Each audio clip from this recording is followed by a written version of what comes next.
നമ്മളുടെ first chapter Onam എക്സാമിന് ഏറ്റവും ഇമ്പോർട്ടൻ്റ് ആയിട്ടുള്ള ചാപ്റ്ററാണ്. ആൻഡ് ഫസ്റ്റ് ചാപ്റ്റർ അതേപോലെ തന്നെ second chapter. Third chapter important അല്ലെന്ന് വെച്ച് കഴിഞ്ഞാൽ നമ്മൾ വെയിറ്റേജ് വൈസ് നോക്കുമ്പോൾ സെൻസേഷൻ ആൻഡ് റെസ്പോൺസസും വിൻഡോസ് ഓഫ് നോളജിനാണ് കുറച്ചുകൂടെ ഒരു പൊടിക്കൂടെ വെയിറ്റേജ് ഉള്ളത്. ആൻഡ് നമ്മുടെ ഫസ്റ്റ് ചാപ്റ്റർ എന്നൊരു ഷുവർ ക്വസ്റ്റൻ ആണ് നമ്മളുടെ ബ്രെയിനിൻ്റെ ഡയഗ്രാം. ആൻഡ് ചില സമയത്ത് ഇത് റീഡ്രോ ചെയ്യാൻ വേണ്ടിയിട്ട് പകർത്തി വരയ്ക്കാൻ വേണ്ടി പറയാറുണ്ട്. അപ്പോൾ എൻ്റെ മക്കൾക്ക് മിസ്സിൻ്റെ ഡയഗ്രാംസ് എപ്പോഴും നിങ്ങളുടെ ഫേവറേറ്റ് ആണെന്ന് മിസ്സിന് അറിയാം. അപ്പോൾ അതുകൊണ്ട് നമുക്ക് ഈ ഡയഗ്രാംസ് ഒന്നും വേണ്ട, ഈ ബ്രെയിനിനെ വളരെ ഈസി ആയിട്ട് എങ്ങനെ വരയ്ക്കാമെന്ന് വെച്ചാൽ പറഞ്ഞുതരാം. ആൻഡ് ഓരോ ഭാഗങ്ങളും അതിൻ്റെ ഫങ്ഷൻസും നമുക്ക് ഈ ഒരു വീഡിയോയിലൂടെ നോക്കാം. ഓക്കെ, സോ നമ്മുടെ വീഡിയോയിലേക്ക് നമുക്ക് പോവാം. അപ്പോൾ നമ്മുടെ ബ്രെയിനിന് മിസ് സാധാരണ വരയ്ക്കാറ് ഫുൾ റാ. നിങ്ങൾ മലയാളത്തിൽ ഇങ്ങനെ റാ എഴുതി പഠിച്ചത് ഓർമ്മയുണ്ടോ?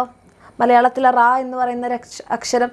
അപ്പോൾ അതേപോലെ നമ്മളുടെ ബ്രെയിനിന് നമ്മൾ എന്ത് ചെയ്യുക, ഇങ്ങനെ റാ വരയ്ക്കുക. അപ്പോൾ റാ വരയ്ക്കുന്ന സമയത്ത് ഇങ്ങനെ ഡാഷ് ഡാഷ് ഇട്ട് വരയ്ക്കാം. ഓക്കെ, ഡാഷ് ഡാഷ് ഇട്ട് വരയ്ക്കുന്നു. പിന്നെ ഈ റാ നമ്മൾ ഇങ്ങോട്ടേക്ക് കൊണ്ടുവരുന്നു. ഇത് നമ്മൾ എന്ത് ചെയ്യുക, ഇവിടെ ഒരു കുഞ്ഞ് റാ കൂടി ഇടാം. ആയില്ലേ? അതിനുശേഷം നമുക്കിവിടെ ഒരു മറ്റൊരു റാ ഇടാം. ഇത് ഫുൾ റാ കളിയാണ്. പിന്നെ നമുക്കിതിനെ ഇങ്ങനെ വരയ്ക്കാം. കഴിഞ്ഞു. ഇതിങ്ങനെ കൊണ്ടുവരുന്നു. കഴിഞ്ഞു. ഓക്കെ, ഇനി ഈ റാ ഇട്ട് ഈ ഡാഷ് ഡാഷ് ഇട്ട നമ്മുടെ റാനെ നമുക്ക് എന്ത് ചെയ്യാം? ഇവിടെ നമുക്കറിയാം നമ്മുടെ ബ്രെയിനിൽ കുറേ ചുളിവുകളും മടക്കുകളും ഒക്കെയാണ് ഉള്ളത് അല്ലേ? അപ്പോൾ നമുക്ക് ആ ചുളിവുകളും മടക്കുകളും ഒക്കെ ഇങ്ങനെ വരയ്ക്കാം. ഓക്കെ, അവിടെ നിന്ന് അങ്ങോട്ടേക്കും വരച്ചു കൊടുക്കാം. ബ്രെയിനിൽ കുറേ എന്താണ് ഫിഷേഴ്സ് ആൻഡ് ഫോൾഡ്സ് ആണുള്ളത്, ചുളിവുകളും മടക്കുകളും. ആൻഡ് ഫിഷേഴ്സ് ആൻഡ് ഫോൾഡുകളൊക്കെയുള്ള ഈ ഒരു ഭാഗത്തിന്, ഈ ഏറ്റവും വലിയ ഭാഗത്തിനെയാണ് നമ്മൾ എന്ത് പറയുന്നത്? നമ്മുടെ സെറീബ്രം എന്ന് പറയുന്നത്. ഈ ഏറ്റവും വലിയ ഭാഗമാണ് നമ്മുടെ സെറീബ്രം. അപ്പോൾ ആദ്യത്തെ വലിയ ഭാഗം നമ്മൾ മാർക്ക് ചെയ്യുന്നു സെറീബ്രം. സെറീബ്രം ഏറ്റവും വലിയ ഭാഗം, ധാരാളം ചുളിവുകളും മടക്കുകളും ഒക്കെ ഉള്ളത്.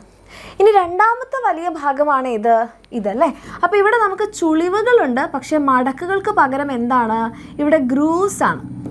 ഗ്രൂവ്സ് എന്ന് പറഞ്ഞാൽ ഇങ്ങനെ ചാലുകളാണ്. നമുക്കിങ്ങനെ ചാലുകളാണ് ഇവിടെ വരയ്ക്കാനുള്ളത്, ചാലുകൾ. ഫിഷേഴ്സ് ആൻഡ് ഗ്രൂവ്സ് ആണ് ഇവിടെ ഉള്ളത്. ഓക്കെ, ഫിഷേഴ്സും ഗ്രൂവ്സും.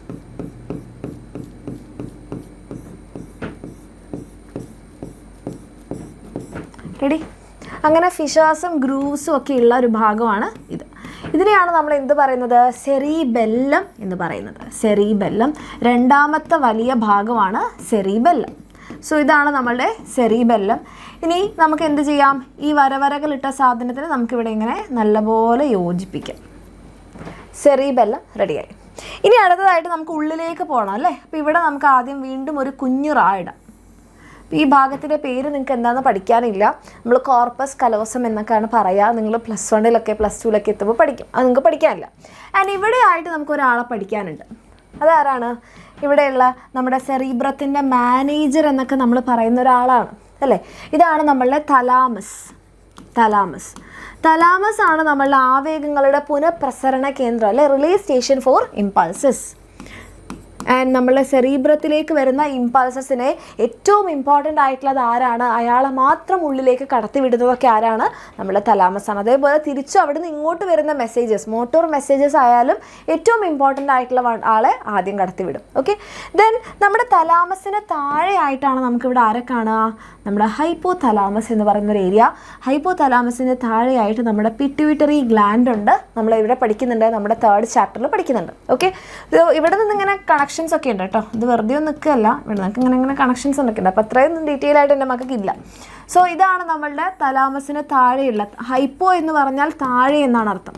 അപ്പോൾ ഹൈപ്പോ തലാമസ്. ഹൈപ്പോ തലാമസിൻ്റെ ഫങ്ഷനാണ് നമ്മളുടെ ആന്തര സമസ്ഥിതി പാലിക്കുക, അല്ലെങ്കിൽ ഹോമിയോസ്റ്റാസിസ്. Okay, homeostasis. മിസ് പറഞ്ഞിട്ട് ഇംഗ്ലീഷ് മീഡിയത്തിലാണെങ്കിൽ നിങ്ങൾക്ക് എച്ച് എന്ന് ആലോചിച്ചാൽ മതി. Hypo thalamus, homeostasis. Ready? Okay, ഇനി ഇതിൻ്റെ ഏറ്റവും താഴെയുള്ള ഈ ഭാഗം, ഈ ഒരു ഉണ്ട എന്താണെന്ന് എൻ്റെ മക്കൾക്ക് പഠിക്കാനില്ല. പോൺസ് എന്നാണ് പറയുക, പക്ഷേ നിങ്ങൾക്ക് പഠിക്കാനില്ല. നമുക്ക് പഠിക്കാനുള്ളത് ഏറ്റവും താഴെയുള്ള ഈ ഒരു നീളത്തിലുള്ളതാ, ഈ ഒരു വടി പോലെയുള്ള ഭാഗമാണ്. നിങ്ങൾക്ക് മനസ്സിലാവാൻ വേണ്ടിയിട്ടാണ് മിസ് ഷെയ്ഡ് ചെയ്തത് കേട്ടോ. ഇങ്ങനെ ഷെയ്ഡഡ് ആയിട്ടല്ല ഉണ്ടാവുക. സോ ഈ ഭാഗത്തിനെയാണ് നമ്മൾ എന്ത് പറയുന്നത്? മെഡുല്ല ഒബ്ലോങ്കേട്ട. മെഡുല്ല ഒബ്ലോങ്കേട്ട. ഈ മെഡുല്ല ഒബ്ലോങ്കേട്ടയാണ് നമ്മളുടെ ഇൻവോളണ്ടറി മൂവ്മെൻറ്റ്സ്. ഏതൊക്കെയാണ് അനൈച്ഛിക ചലനങ്ങൾ എന്ന് പറയുന്നത്? നമ്മുടെ മെഡുല്ല ഒബ്ലോങ്കേട്ടയാണ് ഇൻവോളണ്ടറി മൂവ്മെൻ്റ് ആയിട്ടുള്ള നമ്മുടെ ഹാർട്ട് ബീറ്റ്, ഹൃദയമിടിപ്പ്, റെസ്പിറേഷൻ, ശ്വാസോച്ഛ്വാസം ഇതൊക്കെ നിയന്ത്രിക്കുന്നത്. ഓക്കെ, അപ്പോൾ അതാണ് നമ്മുടെ മെഡുല്ല ഒബ്ലോങ്കേറ്റ. ഇനി നമുക്ക് ഇവരുടെ രണ്ടുപേരുടെ ഫങ്ഷൻസ് പറയാനുണ്ടല്ലേ. അപ്പോൾ സെറീബ്രമാണ് എന്ത് ചെയ്യുന്നത്, നമ്മളുടെ ചിന്ത, ബുദ്ധി, ഓർമ്മ അല്ലേ, നമ്മളുടെ തിങ്കിങ്, ഇൻ്റലിജൻസ്, ഇമാജിനേഷൻ, മെമ്മറി ഇതിനൊക്കെ കൺട്രോൾ ചെയ്യും. വോളണ്ടറി ആക്ഷൻസ് ഐച്ഛിക ചലനങ്ങളെ നിയന്ത്രിക്കും. സെൻസേഷൻസ് ഉണ്ടാക്കുന്നതും സെറീബ്രമാണ്. ആൻഡ് സെറീബെല്ലത്തിൻ്റെ ഫംഗ്ഷൻ എൻ്റെ മക്കൾ കമൻറ്റ് ചെയ്യുക. ഓക്കെ, ഇതേപോലെ നിങ്ങൾക്ക് എക്സാമിന് വരിക, ഇത് അടയാളപ്പെടുത്തിയിട്ട് ഇതിൻ്റെ ഫംഗ്ഷൻ എഴുതാൻ പറയും, അല്ലെങ്കിൽ ഫംഗ്ഷൻ തന്നിട്ട് നമ്മളോട് വയ്ക്കും ആരാണ് ആന്തര സമസ്ഥിതി പാലിക്കുന്നത് അല്ലെങ്കിൽ ഹോമിയോസ്റ്റാസിസ് നിലനിർത്തുന്നത്, ആ ഭാഗം ഏതാണെന്ന് അടയാളപ്പെടുത്തുക. അപ്പോൾ നമ്മൾ പറയും ഹൈപ്പോ തലാമസ് ആണ്, ഇതാണ് ഭാഗം, അങ്ങനെ. ഓക്കെ, അപ്പോൾ ഏതൊരു ഡയഗ്രാം വരച്ചാലും മിസ് എപ്പോഴും പറയുന്നത് പോലെ എന്ത് ചെയ്യുക, ഓക്കെ, മസ്തിഷ്കം ഒരു ഹെഡിങ് കൊടുക്കണം. റെഡി? ഓക്കെ, അപ്പോൾ നമ്മുടെ ബ്രെയിനിൻ്റെ ഡയഗ്രാം എൻ്റെ മക്കൾ മിസ്സിൻ്റെ കൂടെ വരച്ച് സെറ്റായെങ്കിൽ അതും കമൻറ്റ് ചെയ്യുക. ആൻഡ് സെറീബെല്ലത്തിൻ്റെ ഫംഗ്ഷൻ എന്താണെന്നും കമൻറ്റ് ചെയ്യുക. ഇന്ന് വൈകിട്ടുള്ള നമ്മുടെ ലൈവ് മിസ് ചെയ്യാതിരിക്കുക. അപ്പോൾ നമ്മൾ അടിച്ച് പൊളിച്ച് നമ്മുടെ ഇമ്പോർട്ടൻ്റ് ആയിട്ടുള്ള എല്ലാ ക്വസ്റ്റ്യൻസും ഒക്കെ ചെയ്യുന്നതായിരിക്കും.